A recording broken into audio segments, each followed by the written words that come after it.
Hey, church family, it's good to be with you again. We're getting close to June the 7th when we can all come back together at church and enjoy a fellowship together. But I just wanted to share just a couple of passages of scripture with you that has kind of stood out to me in the last few days and things that we've been seeing.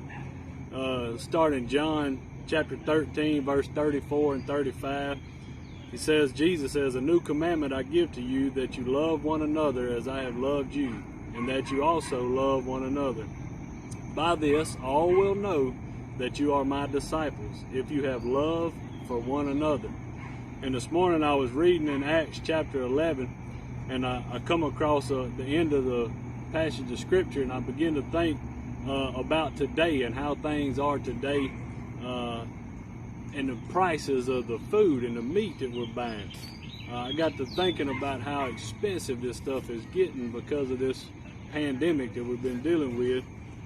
Seems to be making it where price of food may be up for quite a while, and could make it difficult for some people to be able to get the meat that they need for their house.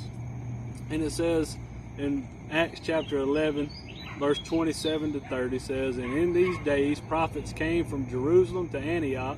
Then one of them, named Agabus, stood up and showed by the Spirit that there was going to be a great famine throughout all the world, which also happened in the day of Claudius Caesar.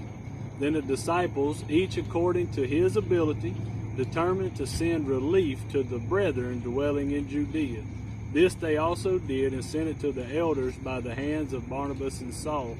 And I begin to think about that as we show love to one another in these times ahead. If these prices of this meat stay up, there's going to be people who possibly come in need of good food supply that we could help out, each according to his own ability.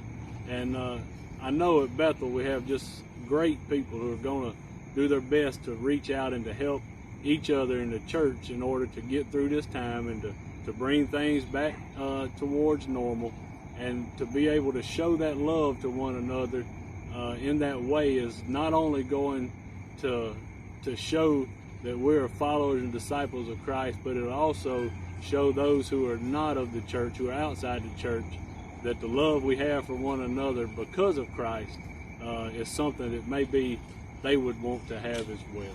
Church, can't wait for June the 7th to get back with you. We love you, and we'll see you then.